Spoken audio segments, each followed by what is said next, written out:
I think,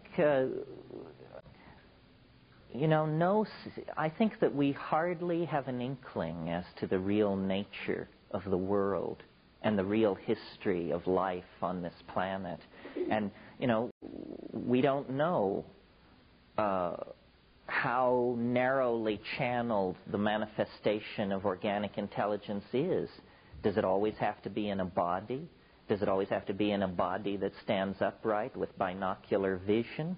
I think the real task with dealing with extraterrestrials is to know when you've got one. It's completely silly to search the galaxy with radio telescopes for a radio civilization. I mean, to my mind, that is as chuckle-headed as deciding you're going to search the galaxy for a decent Italian restaurant. I mean, it doesn't work like that. So, if you think about the mushroom, try to think about it objectively, it looks to me very much like a good candidate for an extraterrestrial.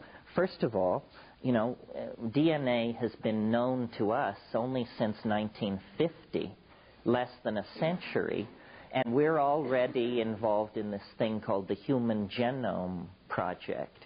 Well, what that means is we are taking control of the scripts that write human beings. It seems to me anything we would recognize as intelligence would pass through a phase of self-analysis where it would realize that it was made out of DNA and would then sequence itself. We're about to do this ourselves. Well, that means that most extraterrestrials will be the product of their own reflexive design process. In other words, an extraterrestrial that can cross the gulf between the stars must surely then be able to control its own form. Well then, if you look at the mushroom, it's a curious combination of artifact and entity. It looks sort of manufactured. There's very little fat on that system. I mean, first of all, fungi are primary decomposers. This means that they are at the very bottom of the food chain.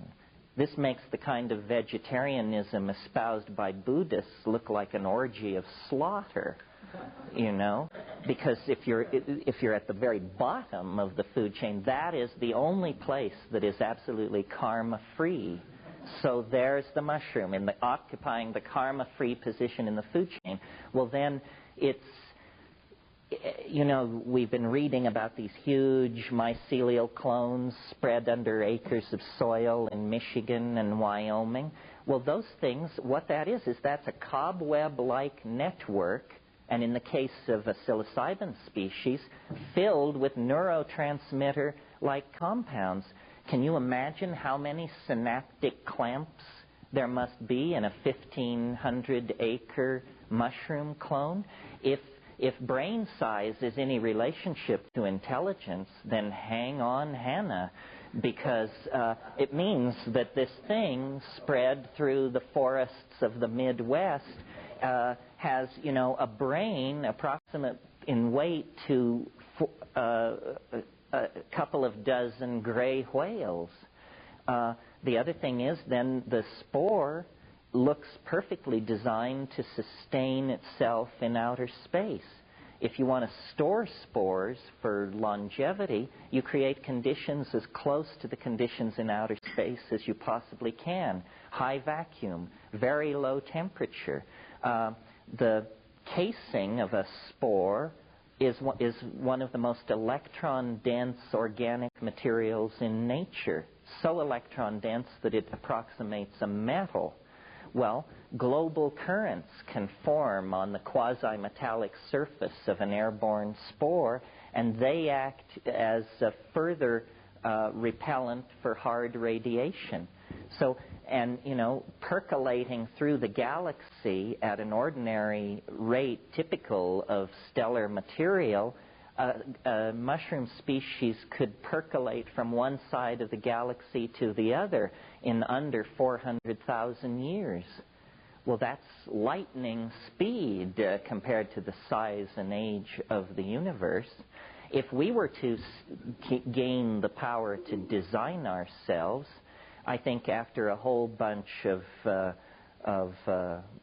Madonna and Robert Redford clones, we would probably move on to becoming something very much like a mushroom.